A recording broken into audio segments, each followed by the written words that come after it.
शिमला में संजोली मस्जिद विवाद एक बार फिर सुर्खियों में है। हिंदू संघर्ष समिति के बैनर तले हिंदू संगठन के नेता 4 दिनों से आमरण अनशन पर थी। प्रशासन के आश्वासन के बाद आज चौथे दिन अनशन खत्म हो गया। अनशन पर बैठे हिंदू नेता मदन ठाकुर और विजय शर्मा ने जूस पीकर आमरण अनशन तोड़ दिया। अब हिंदू संगठनों के नेता और प्रशासन के साथ 29 नवंबर को बैठक होनी है। इस बैठक संगठन हिंदू संगठनों की मांगों को लेकर प्रशासन के साथ चर्चा होगी।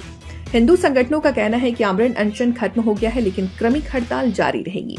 हिंदू रक्षा मंच के अध्यक्ष कमल गौतम ने कहा कि प्रशासन ने उनकी सारी बातें स्वीकार की हैं और प्रशासन के साथ सकारात्मक बातचीत हुई है। कमल गौतम ने बताया कि सभी विषयों पर बातचीत के लिए प्रशासन और हिंदू संघर्ष समिति के सदस्यों की एक कमेटी का गठन किया जाएगा। प्रशासन के साथ बातचीत के लिए 29 नवंबर को बैठक होगी, जिसमें हिंदू संगठन अपनी सभी मांगे प्रशासन के सामने रखेंगे।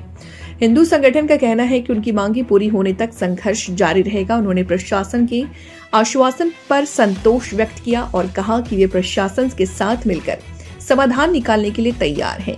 हिंदू संगठनों ने अनशन खत्म होने से संजोली मस्जिद विवाद का समाधान होने की उम्मीद है। ने हमारी सारी बातें स्वीकार की हैं और उन सारी बातों को लेकर के इम्प्लीमेंट करने के लिए प्रशासन और हिंदू संघर्ष समिति के लोगों की एक समिति बनाई जा रही है, जिसकी 29 तारीख को बैठक तय हुई है प्रशासन के साथ। और प्रशासन ने कहा है कि जो 3 मांगे हमने मांगी थी, उन 3 मांगों के ऊपर प्रशासन जो है कार्रवाई करेगा और जो हमारे विषय थे उन सब विषयों के ऊपर प्रशासन ने सहमति जताई है और शीघ्र अतिशीघ्र जो है उन मांगों को पूरा किया जा रहा है। तो आज आमरण अनशन समाप्त हो गया है और जी जो प्रोटेस्ट जी होती है वो भी वापस जी निश्चित तौर पर आज आमरण अनशन जो है हमने यहाँ पे बंद कर दिया है और अभी आप सबके सामने जो है मदन जी को और विजय जी को और बाकी लोगों को जूस पिला करके ये आमरण अनशन जो है समाप्त हुआ है। लेकिन प्रशासन से जो हमारी बातचीत हुई है उसमें काफ़ी सकारात्मक पहल जो है प्रशासन की तरफ से रही है और निश्चित तौर पर हमें इस बात पर पूरा विश्वास है कि प्रशासन जो है इन सारे विषयों को एक सही दिशा में ले जा करके हिंदू समाज के पक्ष में इसकी परिणति होने वाली है। ये कमेटी में कौन कौन लोग हैं और जो डिमांड्स है उसके लिए भी कोई टाइम आउट तय किया जाएगा इस मीटिंग के बाद या बैठकों का दौर रहेगा? नहीं, बैठकों का दौर नहीं रहेगा। ये पहली और अंतिम बैठक होगी 29 तारीख को। उससे पहले कुछ चीजें इंप्लीमेंट हो जाएंगी, वो मैं अभी आप लोगों से डिस्क्लोज नहीं कर सकता, लेकिन वो इम्प्लीमेंटेशन प्रशासन के स्तर से होनी है और उसके बाद हमारी बैठक होनी है। तो यहाँ पर जो आपका ये धरना स्थल है, आप ये नहीं छोड़ेंगे, यहाँ पर आप बने रहेंगे? निश्चित तौर पर अभी हम लोग यहीं बैठेंगे और ये बातचीत अभी हमने आमरण अनशन समाप्त किया, लेकिन क्रमिक अनशन हमारा चलता रहेगा जब तक इसका निर्णायक निर्णय जो है और इसके ऊपर कार्रवाई जो है सरकार और प्रशासन की तरफ से नहीं होती है। 3 मांगे क्या है आपकी? देखिए, सबसे पहली मांग तो हमारी ये थी कि ये जो अवैध ढांचा है इसका बिजली पानी जो है त्वरित काटा जाए और इस ढांचे को सील किया जाए। और दूसरी डिमांड हमारी ये थी कि जो हमारे लोगों के ऊपर गलत तरीके से एक झूठी FIR देकर के जो है लोगों को फंसाने का काम किया गया, उस FIR को निरस्त किया जाए। और तीसरी डिमांड हमारी ये थी कि जो कोर्ट का निर्णय आया है जिसमें इस अवैध ढांचे को गिराने के लिए कोर्ट ने आदेश दिए हैं, उसको शीघ्र अतिशीघ्र लागू किया जाए।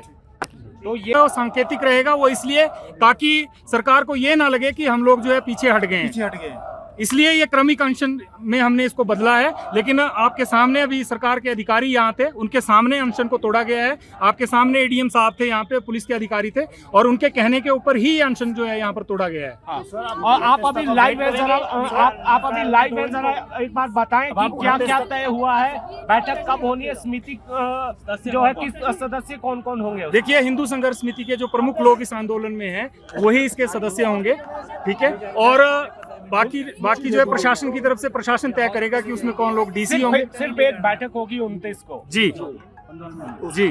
तो तब तक आपका जो स्टैंड है वो मेंटेन? बिल्कुल मेंटेन रहेगा। तो आप प्रोटेस्ट आगे कहीं नहीं जाएंगे? नहीं, अभी प्रोटेस्ट हमारा यही है और ये इसको हमने क्रमिक अनशन में बदला है। कमेटी में कितने लोग? हमारी ओर से 8 रात से लेके प्रशासन से बात हो रही है। शुरू से लेकर प्रशासन सकारात्मक था, इसीलिए हमने रात से ही इसमें जो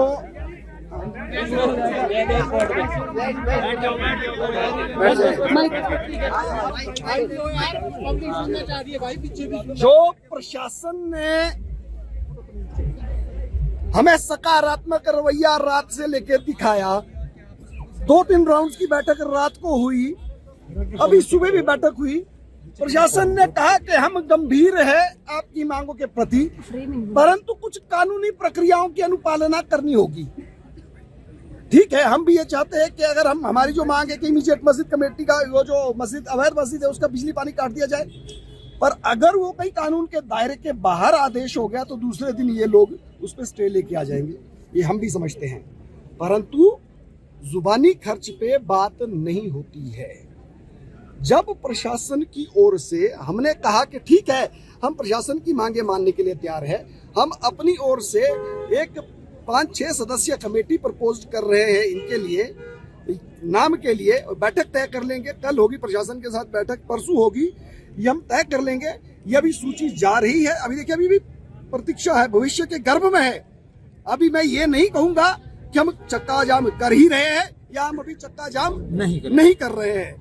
थोड़ी प्रतीक्षा हमें करनी होगी। प्रशासन ने बात की है, हम उनको अपनी सूची दे रहे हैं। अगर वो आधिकारिक तौर पे उसको जारी करते हैं, ऑफिशियल डॉक्यूमेंट अगर करते हैं तो ठीक है, हमें मालूम है कि हमें वो कटवाएंगे उसको। विजय जी, प्रशासन आपके साथ छलावा हो रहा है। बिल्कुल छलावा तो हम स्वीकार करेंगे ही नहीं। हमें मालूम है कि हमें हार्ड एंड फास्ट चाहिए, और अगर ये आधिकारिक तौर पे कमेटी फॉर्मेशन की भी बात करते हैं तो आधिकारिक तौर पे भी कमेटी फॉर्मेशन के लिए हमारे जो प्रतिनिधि है वो इतने सक्षम है कि प्रशासन के दबाव में नहीं झुकेंगे। आपको नहीं पता है, कल से लेके परसों से लेके इस वक्त तमाम राजनीतिक दल जो है वो हिंदू समाज से घृणा कर रहे हैं। ये स्थिति बनी हुई है। हर एक राजनीतिक दल, मैं किसी का नाम नहीं लूंगा, हर एक की कोशिश है कि किस तरीके से सनातन के आंदोलन को दबाया जाए, अपनी राजनीतिक रोटियां सेकने के लिए। वोट बैंक की राजनीति चल रही है। इसीलिए हम सकारात्मक हल चाहते हैं, और वो हल चाहते हैं कि ये जो अवैध मस्जिद है ये संजौली पे बदनुमा दाग है। हम ये भी नहीं चाहते कि कोई मैटर अननेसेसरी वो सब्सिडाइज हो जाए और ये जिंदा रहे। यदि आंदोलन के आज ही समाप्त हो जाएगा। देखिए, जो हमारी अगर चक्का जाम की कॉल थी उस पे तो हम फिर विचार कर लेंगे, परंतु अभी हमें सबसे पहले ये है, इस आंदोलन में हमें अपने साथियों की चिंता है। मैं खुद अनशन पे था, मुझे हॉस्पिटल जाना पड़ गया, मेरा शुगर लेवल जो 36 तक पहुंच चुका था। अब हमारे जो साथी है मदन ठाकुर, इस वक्त उनकी हालत आप सब देख रहे हैं कि क्या स्थिति है। सबसे पहले हम लड़ाई लड़ेंगे, इसी जगह से लड़ेंगे। अभी देखिए आ रहे हैं बात करने, और हमने अभी प्रस्ताव दिया है ना, उनकी ओर से किस तरीके से स्वीकार किया जाता है हम उसके बाद बात करेंगे। अभी हमें सबसे पहले तो हमें ये है कि अपने जो साथी है मदन ठाकुर, उनका जो है ये एटलीस्ट जल त्याग, लिक्विड त्याग का जो है ये अनशन हमें तोड़ना है। अन्य पे तो बाद में बात करेंगे, अभी पहले जल त्याग का अनशन तोड़ना है कि उनकी स्थिति की बिल्कुल स्वास्थ्य का ध्यान रखना है। देखिए, इस सरकार से क्या उम्मीद करें? ये तो पहले दिन बोल के बैठी है कि हम तो 98% हिंदू विचारधारा को हरा कर आए हैं। तो इस सरकार से हमें कोई उम्मीद नहीं है, ये मैं बता देता हूँ।